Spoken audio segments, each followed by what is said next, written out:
This is an important video where I'm going to talk about like why do people actually get stuck in their fat loss journey.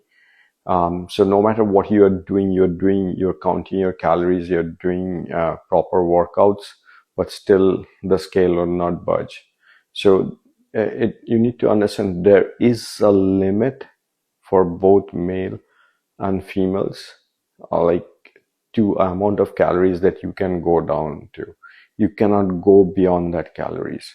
So while calories in, calories out is a fundamental rule of fat loss, it also there is another equation to that, like it is only applicable to people who have a decent metabolic health.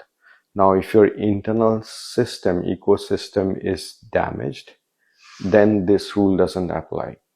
Again, so in this video, I'm going to cover some of the topics that are responsible for the fat loss plateau, and though some are related to people who have a compromised metabolism and people who have a healthy, like a decent, healthy metabolic activity. So first of all, let's start with insulin resistance. So if your insulin is chronically elevated, like then no matter how much calories you are putting in or how much workout you are doing, you will always, like, calories in, calories out will not matter.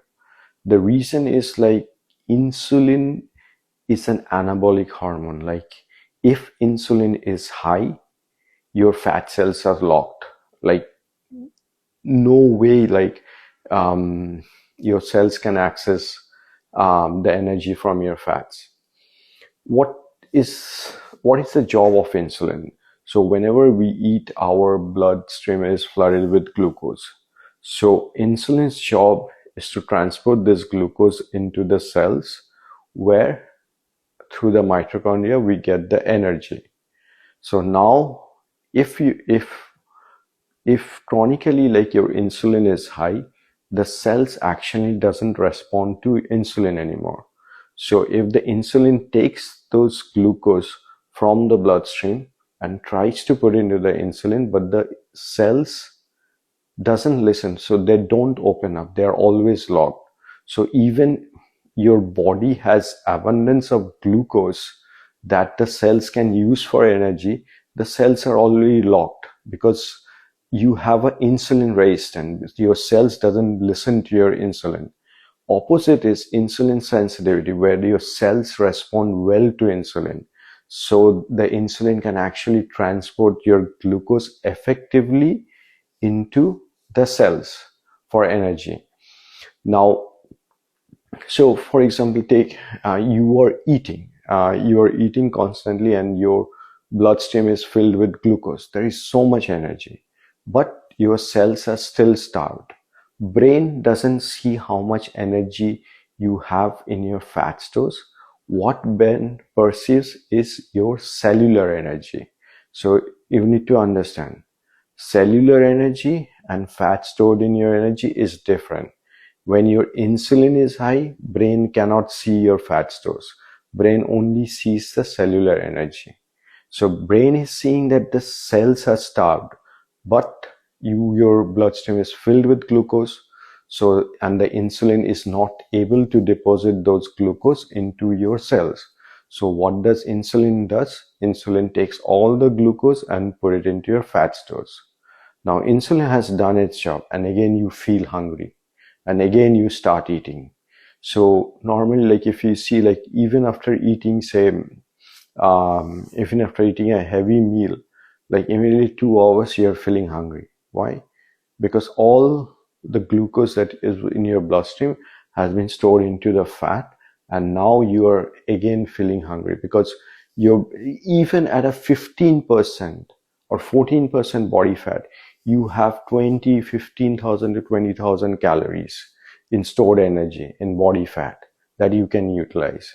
So think like a person with 30% body fat, how much energy they have. So it's very important to understand if you are insulin resistant or if you are insulin sensitive. So if you're chronically insulin resistant, so no matter how much calories you take in, no matter how much exercise you do, you will not be able to lose fat. So the best, the number weight test is fasting insulin. So if you can do that test, and is if your insulin is fasting insulin is under 8, you are insulin sensitive. Now as it goes up 8, 10, 15, 16, you are insulin resistant. So that is a very good indicator, like whether you are insulin sensitive or insulin resistant. Now again, in fasting insulin is different from fasting blood sugar test. People, like doctors, always give fasting blood sugar, but they never do fasting insulin. So it should be very important for you to check your fasting insulin and see whether you are insulin sensitive or insulin resistant. So that is the first thing. Now that goes into our hormone insulin. Now let's keep insulin aside and let's see other activities, like in a metabolically healthy individual, like why they get stuck into fat loss. Now you need to understand, if I'm doing 8,000 steps for a month, the calories that is required, the calories that is required for me to go to that 8,000 steps, over time the body adapts, the body optimizes and becomes very good at burning those calories. So over time, in a month, it will require less calories for me to do 8,000 steps rather than when I started. So even if you're doing after a month 8,000 calories, the body is requiring less calories. So if you're eating the same amount of calories and doing the same amount of neat movement, say non-exercise movements, and you are seeing that you have now stuck, then what you need to do is you need to do two things. You need to reduce your calories slow, like maybe 200 to 300 calories, and you increase your NEAT from 8,000 steps, increase it to 10,000 steps. So what will give this? This will help your body to burn more energy. What is happening in this case, your total daily energy expenditure was equal to your maintenance calories. So over time, your body becomes efficient at burning calories. So what happens, like whatever energy that you were utilizing to the same amount of activity, like whatever calories you are consuming to do the same amount of exercises, or your same amount of neat movements, and your BMR, like keeping you alive, like all the organs, everything.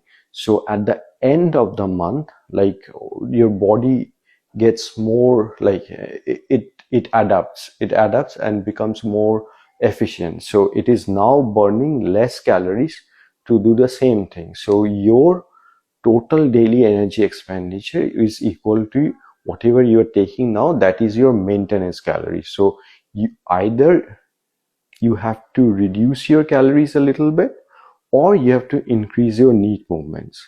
So when you do that, like then you go into a calorie deficit. So now this is calorie in, calorie out.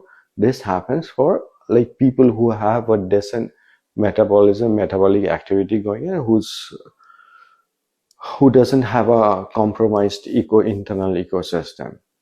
Now, if you're insulin resistant, as I mentioned, exercise is very good for you. You need to make sure you're doing 7 hours of sleep. You have to eat only 3 times a day. You cannot go on snacking. You cannot keep your insulin elevated always. So sleep, manage your stress, cortisol. I've posted the videos for that as well. Make sure that you're not binge eating, like only 3 times a day, and giving your digestive system and good sleep and doing your exercise. If you do that, like it's very easy, like within 30 to 45 days, you will become insulin sensitive again. I hope this is clear. Thank you.